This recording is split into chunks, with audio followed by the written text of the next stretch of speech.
لله نحمده ونستعينه ونستغفره ونؤمن به ونتوكل عليه ونعوذ بالله من شرور انفسنا ومن سيئات اعمالنا من يهده الله فلا مضل له ومن يضلل فلا هادي له ونشهد ان لا اله الا الله وحده لا شريك له ونشهد ان سيدنا ومولانا محمدا عبده ورسوله اللهم صل على سيدنا محمد وعلى ال سيدنا محمد وبارك وسلم اما بعد فاعوذ بالله من الشيطان الرجيم بسم الله الرحمن الرحيم يا ايها الذين امنوا لا تتخذوا عدوي وعدوكم اولياء قال تبارك وتعالى يا ايها الذين امنوا ادخلوا في السلم كافه صدق الله العظيم وصدق رسوله النبي الكريم ونحن على ذلك من الشاهدين والشاكرين محترم حضرات اللہ تبارک و تعالی نے ہم مسلمانوں کو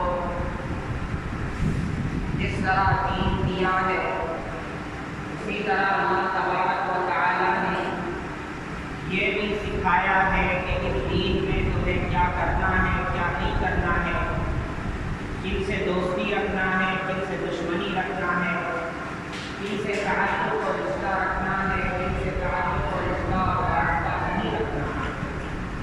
اللہ تبارک و تعالی نے قرآن کریم میں فرمایا، میں نے تلاوت کی، یا ایھا الذین آمنوا، اے وہ لوگوں جو ایمان لائے، جنہوں نے کلمہ پڑھ لیا، جنہوں نے اللہ اور اس کے رسول صلی اللہ علیہ وسلم کو مان لیا، اللہ کو اکیلا معبود محمد صلی اللہ علیہ وسلم کو اپنی رسول جان لیا، وہ یہ جان لے، وہ یہ سن لے، اللہ فرماتے ہیں کہ لا تتخذوا عدوی وعدوکم، تم مت بناؤ میرے اور تمہارے دشمن کو اولیاء، دوست۔ اللہ فرماتے ہیں مسلمانوں میرے اور اپنے دشمنوں کو دوست مت بناؤ۔ دشمن وہ ہوتا ہے کہ جس سے ہمارا تعلق نہیں ہونا چاہیے، جو ہمارا دین میں دشمن ہے، ہمارا ایمان میں دشمن ہے، ہمارے دین سے اس کو جنگ ہے، ہمارے عقیدوں سے اس کو چڑ ہے، ہمارے نبی صلی اللہ علیہ وسلم کو وہ رسول نہیں مانتا، وہ ہمارے اللہ کو ایک اکیلا نہیں مانتا، تو وہ ہمارا دشمن ہے۔ اور اللہ نے فرمایا اے ایمان والو دشمن کو دوست مت بناؤ۔ واقعہ یہ ہے، اس کا پس منظر، اس کا شان نزول، اس سے پہلے واقعہ یہ ہوا تھا کہ اللہ کے نبی صلی اللہ علیہ وسلم مدینے کے اندر رہتے ہوئے آپ صلی اللہ علیہ وسلم نے لوگوں سے یہ کہا تھا کہ یہاں مدینے میں جو ہو رہا ہے وہ مکہ کو خبر نہیں جائے گی کہ یہاں کیا چل رہا ہے، اور آپ صلی اللہ علیہ وسلم مدینے کے اندر مکہ پر حملہ کرنے کی آپ صلی اللہ علیہ وسلم تیاری کر رہے تھے، جنگ۔ آپ صلی اللہ علیہ وسلم نے مدینے کے اندر خبروں کی بندش کر دی تھی کہ بھئی یہاں سے خبریں کہیں اور خاص طور پہ مکہ نہ جانے پائیں۔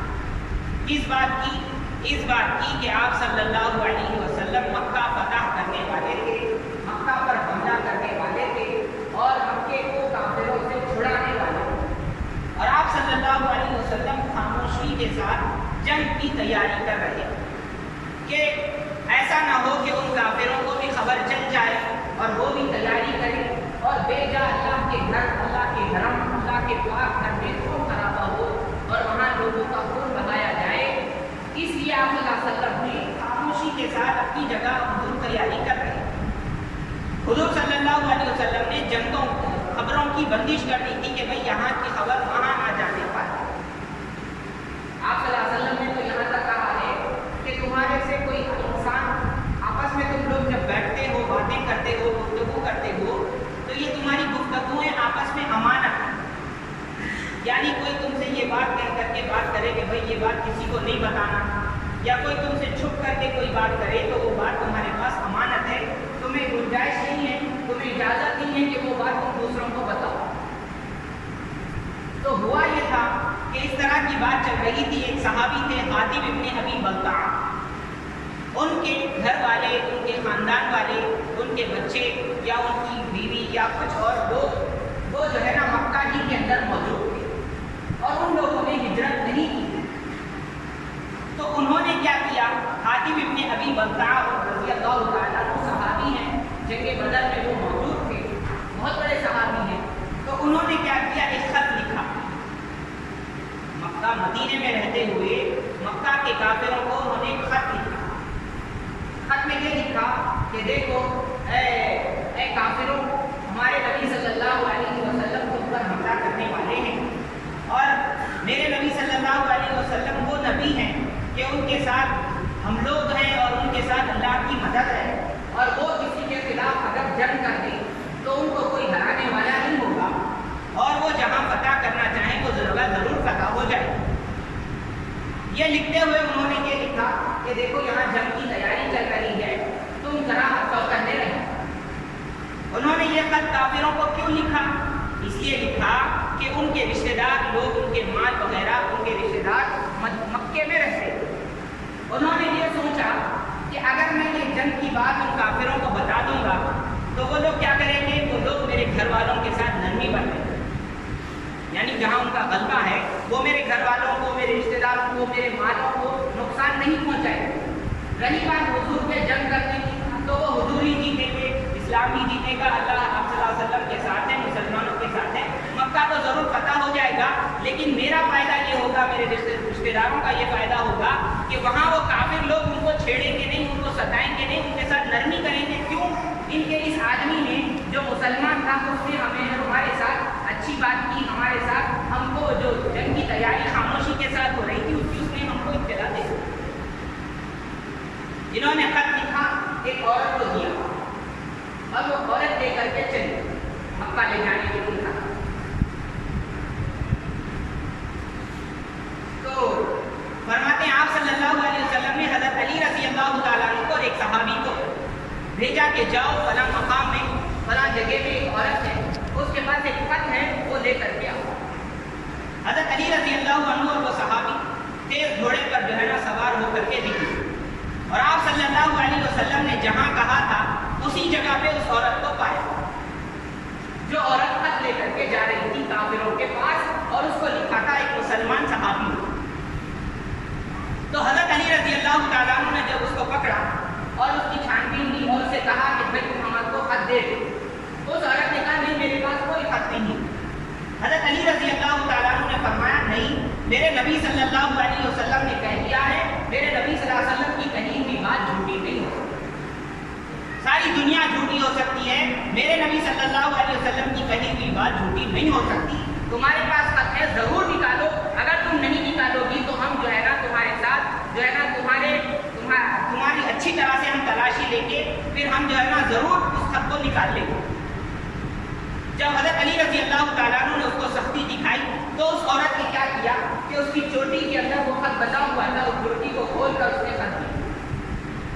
حضرت علی رضی اللہ تعالیٰ عنہ نے وہ خط لیا اور شاید اس عورت کو بھی پکڑا اور لے کر کے مدینہ آ گئے۔ اب مسلمانوں کو بھی معلوم ہو گیا کہ اگر یہ فلاں خط تھا، حضور نے اس کو پکڑنے لگایا اور وہ خط لایا جا رہا ہے اور وہ عورت بھی آ رہی ہے۔ سارے مسلمانوں کو بات پھیل گئی، تو وہ خط جب لیا گیا تو اس خط میں نام تھا انہی صحابی کا، حاتب ابن ابی بلتعہ۔ یہ مسلمان صحابی ہیں، بدر کے صحابی ہیں، بدر کے میدان میں بدر کی جنگ میں جو شریک تھے، غزوہ بدر میں جو پہلی جنگ مسلمانوں کی ہے اس کا بہت بڑا رتبہ ہے۔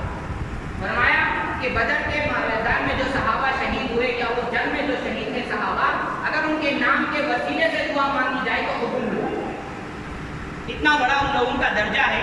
تو بات یہ ہوئی کہ آپ صلی اللہ علیہ وسلم نے ایک صحابی کو بلوایا۔ آپ صلی اللہ علیہ وسلم نے کہا کہ تم نے کیا کام کیا، یہ خط تم نے کیوں لکھا کافر؟ تو انہوں نے فرمایا نبی صلی اللہ علیہ وسلم، نہ میں کافر ہوا ہوں، نہ میں مرتد ہوا ہوں، نہ نعوذ باللہ میں نے جو ہے نا خیانت کرنے کی، دھوکہ دینے کی کوشش کی ہے۔ اے نبی صلی اللہ علیہ وسلم، بس میں نے یہ چاہا کہ مجھے تو معلوم تھا کہ آپ کے ساتھ اللہ ہے اور ضرور آپ ہی جیتیں گے، مجھے یہ معلوم تھا کہ آپ ہی مکہ فتح کریں گے اور مکہ آپ ہی کے ہاتھ میں فتح ہو جائے گا، آپ ہارنے کا سوال ہی پیدا نہیں ہوتا، لیکن میں نے یہ چاہا کہ میرے رشتہ دار لوگ، میرے مال جو ہے نا مکے کے اندر ہیں، میں اگر یہ خبر بتا دوں گا کافروں کو تو وہ میرے رشتہ داروں کے ساتھ نرمی کا معاملہ کریں گے، اس لیے میں نے یہ خط لکھا۔ اے نبی صلی اللہ علیہ وسلم، میں خدا کی قسم کھاتا ہوں اس کے علاوہ میرا کوئی ارادہ نہیں۔ آپ صلی اللہ علیہ وسلم نے صحابہ سے فرمایا، اس کو خیر کے سوا کچھ مت کہو، اس کا برا ارادہ نہیں تھا، یہ بدری صحابی ہیں، ان کو برا مت کہو۔ تو اب اللہ تبارک و تعالیٰ نے آیتیں اتاری، اے ایمان والو کہ تم مت بناؤ میرے دشمن کو اور تمہارے دشمن کو دوست، تلقون الیہم بالمودہ، کہ تم ان کے طرف، ان کے پاس جو ہے نا اللہ اکبر محبت کے خط بھیجتے ہو۔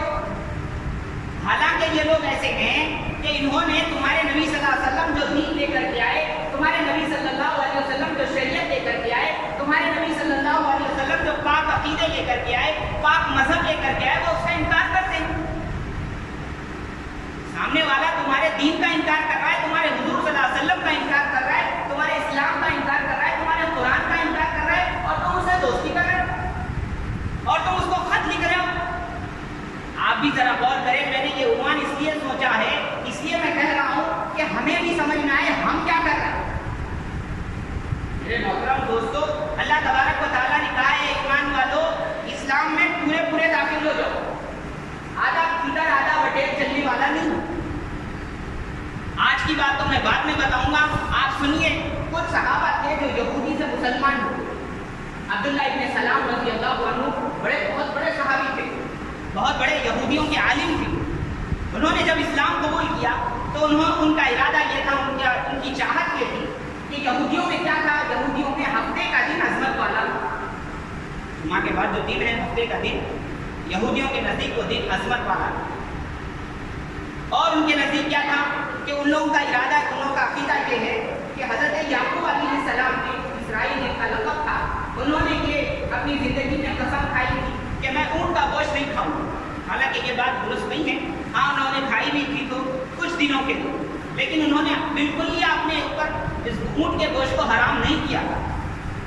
تو وہ صحابی جو ایمان لائے، اسلام لائے، یہودیوں کے بڑے عالم تھے، انہوں نے یہ چاہا، دلوں میں یہ خیال رکھا کہ میں جو ہے نا مسلمان ہونے کی وجہ سے جمعے کی بھی قدر کروں گا، جمعے کی بھی تعظیم کروں گا، اور چونکہ میں پہلے یہودی تھا، میں بہت بڑا عالم تھا، مجھے میرے مذہب کی بہت باتیں معلوم ہیں، اور بچپن سے میں اسی مذہب سے پلا بڑھ کر کے آیا ہوں، تو میں ہفتے کے دن کی بھی تعظیم کروں گا۔ ان کے دل میں یہ بات ہے، مسلمان ہو گیا ہوں، جمعے کے دن کی تعظیم کروں گا، لیکن اس کے ساتھ ساتھ ہفتے کے دن کی بھی تعظیم کروں گا۔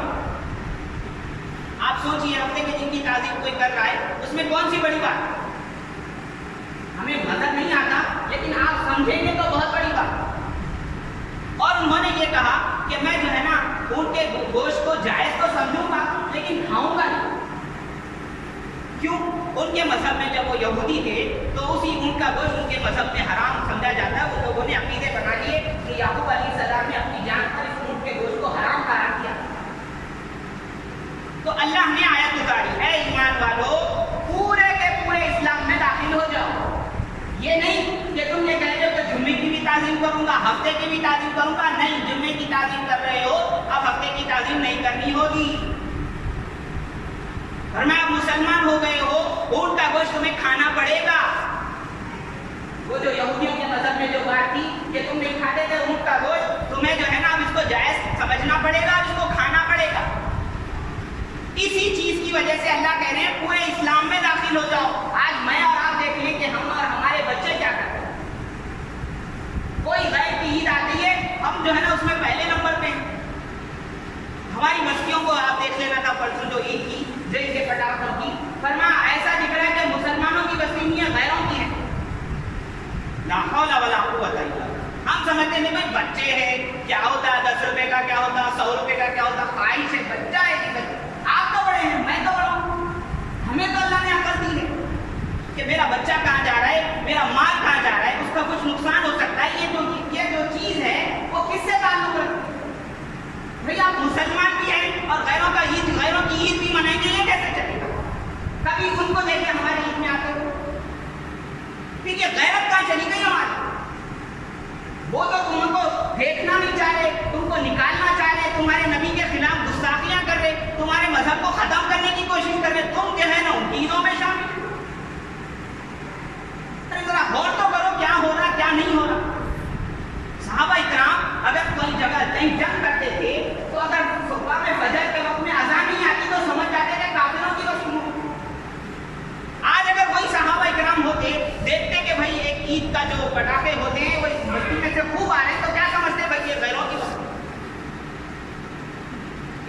کی بات نہیں کر رہا ہوں، میں ہر جگہ کی بات کر رہا ہوں.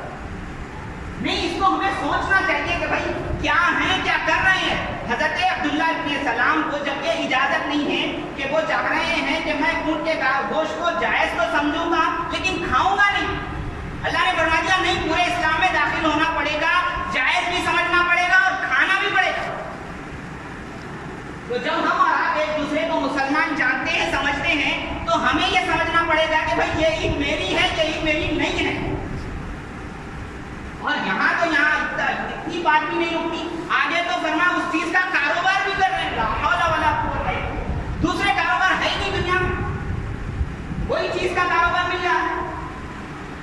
اب کیا کیا چیزوں کے نام لوں، آپ خود جانتے ہیں کہ بھائی مسلمان ہو کے وہ چیز بیچ رہے ہیں. میں نے کچھ ویڈیوز دیکھے بھائی، کچھ غیر لوگ آ کے ڈرا رہے بھائی یہ چیز مت پھوڑو، یہ چیز میں ہمارے بھگوان کی فوٹو ہے. تم کو غیر سکھائیں گے، تم وہ بیچنے ہی کیوں کہتے ہو؟ تم کو دوسری چیزیں جائز چیزیں حلال کاروبار ختم ہو گئے دنیا سے. آپ سب اللہ تبارک و تعالیٰ نے قرآن کریم میں آیت اتاری ہے، مسلمانوں تم ان لوگوں کے معبودوں کو جو اللہ کو چھوڑ کر عبادت کرتے ہیں ان کو گالی مت دو. تم ان کے معبودوں کو گالی دو گے، وہ جو ہے نا غصے میں آ کر اس کے خلاف میں آ کر شیطان ان کو بھڑکائے گا، وہ تمہارے اللہ کو گالی دیں گے. تو ہمارے اندر جو سمجھ آنی تھی وہ کہاں گئی؟ بھائی ہم کیا کر رہے ہیں، ہمارا بچہ کیا کر رہا ہے، چھوٹی موٹی چیزیں بولتے بھائی 10 روپے کا کیا، 10 روپے بہت بڑی چیز ہو جائے. وہ 10 روپے کا اللہ تعالیٰ سوال کر لیے، کیا جواب دیں گے آپ؟ فرما ایک بزرگ کی تو پکڑ ہو گئی مذاق کے اوپر گالی. فرما ایک بزرگ تھے، کان کھایا کرتے تھے. اللہ اکبر. اللہ چاہتا نا، اللہ بہانے میں بھی جو ہے نا مغفرت کر دیتا. اللہ چاہے تو ذری برابر میں اللہ پکڑ کر سکتا ہے. اللہ کو کوئی پوچھنے والا نہیں ہے، یہ بات ذہن میں بٹھا لینا. اللہ جیسا بہانے پہ مغفرت کر سکتا ہے، اللہ چھوٹی چیز پہ پکڑ بھی سکتا ہے. ایک بزرگ تھے، فرما ان کی کوئی رنگ کا جو ان کی عید ہوتی ہے اس دن نکلے، وہ پان کھایا کرتے تھے. تو انہوں نے ہنسی مذاق میں ایک گدھا ان کے پاس سے گزر رہا تھا، اس کو انہوں نے کہا کہ کیا ہوا تجھے کسی نے رنگا نہیں؟ بزرگ ہے، مسلمان.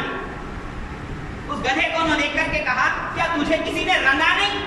یہ کہہ کر کے انہوں نے اپنی پان کی پیک جو ہوتی ہے وہ پان کا رنگ اس کے چہرے پہ، اس کے جو ہے نا جسم پہ ڈال دیا. لے میں تجھے رنگتا ہوں. کتنی بڑی بات تھی. اللہ نے اسی پر ان کی پکڑ کروائی کہ تم جو ہے نا کس کی چیز کے ساتھ مشاورت کر رہے تھے. تم گدھے تو کہہ رہے تجھے کسی نے رنگا نہیں، تم کیوں رنگتے؟ تم کو تو اللہ کے رنگ میں رنگنا ہے، غیروں کے رنگ سے تمہارا کیا تعلق؟ تو آج ہمارے بچوں کو، ہم کو خود خبر ہی نہیں بھائی بیگانے کی شادی میں عبداللہ دیوانہ بول کے تھک جا رہے. بھائی تمہاری عید کون سی ہے وہ مناؤ، جو عید تمہاری نہیں ہے تم کیوں اس عید کے اندر موجود ہو؟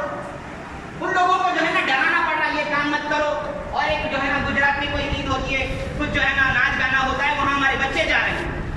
وہ لوگ جو ہے نا اپنے کوئی ٹیم بنا رہے، بھائی دیکھو کیا کوئی مسلمان بچہ ہماری بچیوں کے پاس آنے نہ پائے. لا حول ولا قوت الا باللہ. کس نے تمہیں سکھایا کہ بھائی دوسروں کی چیزوں میں جاؤ؟ تمہارے پاس تمہارا دین نہیں ہے، تمہارا مذہب تمہارے پاس نہیں ہے، تمہاری عیدیں تمہارے پاس نہیں ہے. اللہ فرماتے ہیں وہی مسلمان سے جنہوں نے خط لکھا تھا، جنہوں نے تم کو تمہارے رسول کو مدینے سے نکالا، تم ان سے دوستی کر رہے ہو، تم ان کے بعد محبت کا خط بھیج رہے ہو. اللہ نے فرمایا ان صحابی سے، سارے مسلمانوں سے، تم لوگ میرے راستے میں جہاد کے لیے نکلے تھے، تم میری خوشی کے واسطے نکلے تھے، تم چھپ چھپ کر کے خط کیسے لکھ سکتے ہو؟ آج مسلمانوں کو سوچ ہی نہیں ہے میں کدھر جاؤں، میں کدھر نہ جاؤں. پالیٹکس بھی ہے، جو پارٹیاں بھی ہیں، بھائی جاؤ بہت سی پارٹیوں میں جاؤ، لیکن دیکھو کام ہمارا نقصان ہو رہا، کام فائدہ ہو. ایک جو پارٹی ہے جن کی حکومت چل رہی، میں تو کہتا ہوں کوئی مسلمان اس پارٹی میں جائے تو اس کے ایمان کا شبہ ہے. ان کی پارٹی بنی اسی لیے ہے کہ اس ملک سے یہ چیز کو نکالا جائے، اسلام مذہب کو نکالا جائے، اور ہمارے لوگ جو ہے نا اس کے اندر نظر آ رہے. کیسے جائیں گے بھائی آپ؟ اللہ رسول کو کیا جواب دیں گے آپ؟ میں کس پارٹی میں تھا؟ تھوڑے سے پیسوں کی خاطر، تھوڑی سی لالچ کی خاطر پورے دین کو بیچ دے، پورے اسلام کو بیچ دے. تھوڑے سے پیسوں کی خاطر اپنے بچوں کو، اپنے مذہب کو خراب کر لے. غیروں کو یہ سمجھ میں آ رہا بھائی ان کا کوئی مذہب ہی نہیں ہے، ان کی کوئی چیزیں ہی نہیں. ارے ان کو تو جو ہے نا تعجب ہونا تھا، بھائی یہ لوگ ایسے ہیں دوسری چیز میں کہیں نہیں جاتے، ان کا مذہب یہ سکھاتا ہے. ہم ہم والے ہمارے بچے ایسے ہیں، ان کی چیزوں میں ان سے آگے ہمارے بچے.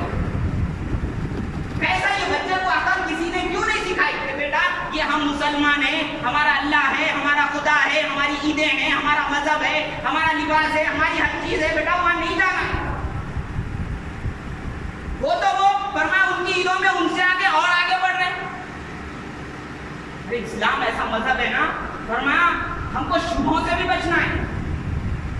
ظاہر جو چیز آنکھوں میں نظر آ رہی وہ تو بہت دور ہے، فرمایا کوئی چیز ایسی ہے کہ اس کی وجہ سے کوئی غیر کے گناہوں میں مدد مل سکتی ہے، فرمایا اس سے بھی بچنا ہے. دو باتیں آپ سنیں. اللہ تبارک و تعالیٰ نے ابراہیم علیہ السلام اور ان کے قوم کی مثال دی. اللہ نے فرمایا مسلمانوں تم دیکھو مثال سنو، مثال تمہارے لیے ایک بہترین نمونہ بتایا جا رہا ہے، ایک آئیڈل بتایا جا رہا ہے. سنو کیا ہے. فرمایا حضرت ابراہیم علیہ السلام اور ان کے ماننے والوں نے اپنی قوم سے کہا. کیا کہا؟ اللہ اکبر، بڑی غور سے سنیے. سورہ ممتحنہ قرآن کریم کی آیت ہے. اذ قال لقومهم انا براء منکم ومما تعبدون من دون اللہ. ہم بری ہیں، ہم بیزار ہیں، ہمارا کوئی تعلق نہیں، ہمارا کوئی رشتہ نہیں، ہمارا کوئی لینا دینا نہیں تم سے. ابراہیم علیہ السلام نے اور ان کی قوم نے، ان کے اوپر جنہوں نے ایمان لایا تھا نا، ان کے صحابہ نے، حضرت ابراہیم علیہ السلام اور ان کے ماننے والوں نے اپنی قوم سے کہا. کیا کہا؟ فرمایا ہم تم سے بیزار ہیں، ہمارا تمہارا کوئی لینا دینا نہیں، ہمارا تمہارا کوئی رشتہ نہیں، ٹوٹلی بائیکاٹ تم سے اور ان معبودوں سے جن کی تم عبادت کرتے ہو، ان سے بھی لینا دینا نہیں. ہمارے لوگ ان کی دعوتوں میں جا کے ناچ بھی رہے اللہ کی طرح، ویڈیو آپ شاید دیکھے ہو، اور حلیے کے ساتھ ہے. اللہ اکبر. بھائی یہ سوچ کہاں چلی گئی؟ کہاں ہیں آپ؟ کہاں سے نکلے تھے؟ کہاں جا رہے ہیں؟ کون ہے آپ؟ کون سا مذہب کون سا ہے آپ کا؟ یہ غیرت کہاں سے چلی گئی؟ دل میں سے کہاں سے نکل گیا کہ میں مسلمان ہوں؟ اتنے بڑے گناہوں پہ آ گیا. آپ کو سمجھ نام کی چیز نہیں آئی کہ بھائی کیا کرنا ہے کیا نہیں کرنا ہے. تو اللہ فرماتے ہیں ان کی بات سنو. یہ کیا کہتے ہیں اپنی قوم سے؟ کہتے ہیں ہمارا تمہارا کوئی رشتہ نہیں، نہ تم سے کوئی لینا دینا ہے، نہ تمہارے جھوٹے معبود جو ہیں ان سے کوئی لینا دینا ہے. ہم نے تمہارا انکار کیا ہے، ہمارے عقیدے تمہارے عقیدے بالکل الگ الگ. کچھ ایسا چل رہا ہے آج کل ہیومنزم. بھائی سب انسان صحیح، سب مذہب صحیح. سب مذہب صحیح نہیں ہو سکتے، ایک ہی مذہب صحیح ہو. رات ہوگی یا دن ہو ایک ہی ہو. کوئی بولے نہیں بھائی رات بھی ہے دن بھی ہے، کیسے ہو؟ سب مذہب صحیح نہیں ہو سکتے، ایک ہی مذہب صحیح ہے، اور وہ ون اینڈ اونلی اللہ کا شکر ہے ہمارا اسلام. جس دن یہ بات سمجھ میں آ جائیں گے نا، غیر کی جو ہے نا کوئی کسی چیز کی طرف جانے کو دل نہیں چاہے. ایسا چل رہا ہے بھائی ہر انسان صحیح ہے، ہر مذہب صحیح ہے. پہلے غیر بولتے تھے، آج اپنے بھی بول رہے. زیادہ پڑھ لی کے اتنی ہوشیاری ہو جا رہی کہ بولے بھائی سب مذہب صحیح ہے. بھائی پڑھے لکھے تھے تو تم سے اچھے جاری اچھے ایک دوسرے جو یہ کہہ رہا ہے کہ نہیں بھائی دین رسول جو ہے ایک ہی اچھا ہے. تو اللہ فرماتے ان لوگ وہ لوگ کہتے تھے اپنے قوم سے ہم نے تمہارا انکار کیا، تمہارے عقیدے الگ ہمارے عقیدے الگ. اور آگے کہا فرما ہماری تمہاری دشمنی ہے ہمیشہ کے لیے، یہاں تک کہ تم ایمان لے آؤ اللہ پر. ایک اکیلے اللہ پر ایمان لے آؤ گے ہماری دشمنی ختم ہو جائے گی، لینا دینا شروع ہو جائے گا. نہیں لاؤ گے نہیں ہوگی ہماری تمہاری دوستی، بالکل نہیں ہوگی. حتی تؤمنوا باللہ وحدہ. آگے اللہ نے کہہ دیا ابراہیم علیہ السلام کی ایک بات ہے، اس کے اندر تمہارے لیے نمونہ نہیں ہے. وہ یہ ہے کہ ابراہیم علیہ السلام کے والد کافر تھے، بتوں کو جو ہے نا بناتے تھے، بیچتے تھے. تو ابراہیم علیہ السلام نے باپ کی محبت میں یہ کہا تھا باپ کو چھوڑ کر کے جانے کے وقت میں آپ سے اللہ کے پاس آپ کے لیے مغفرت مانگوں گا. لیکن جب بعد میں ان کو معلوم ہو گیا کہ میرا باپ کافر ہے اور وہ کفر پر مرنے والا ہے تو انہوں نے ان سے برات ظاہر کر دی. آگے 3 باتیں میں بتاتا ہوں.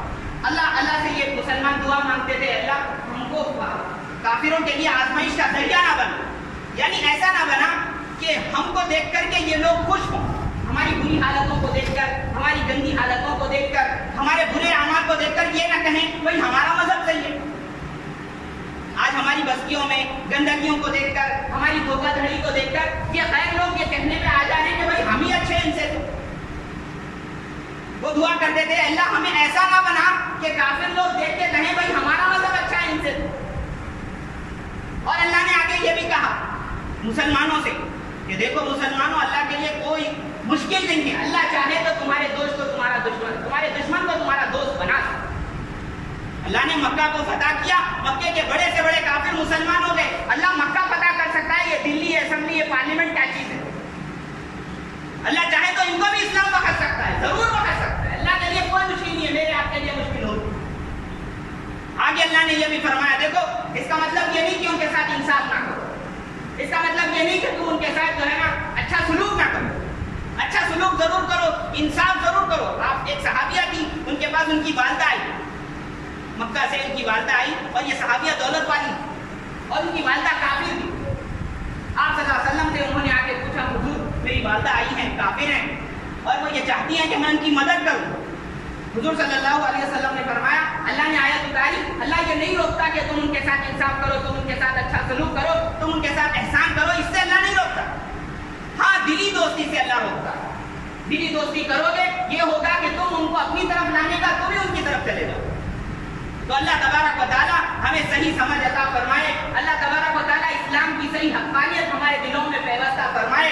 اللہ اسی پر ہمیں زندگی گزارنے اور اسی پر موت عطا فرمائے. اور غیروں کی ہر چیزوں سے اللہ مجھے، آپ کو، ہماری نسلوں کو، ہمارے بچوں کو، ہماری بچیوں کو، ساری امت کو اللہ بچائے. اور اللہ تبارک و تعالیٰ اپنے اسلام، اپنے فضل کی وجہ سے تمام مسلمانوں کے دنیا اور آخرت کے مسائل حل فرمائے. آمین. وآخر دعوانا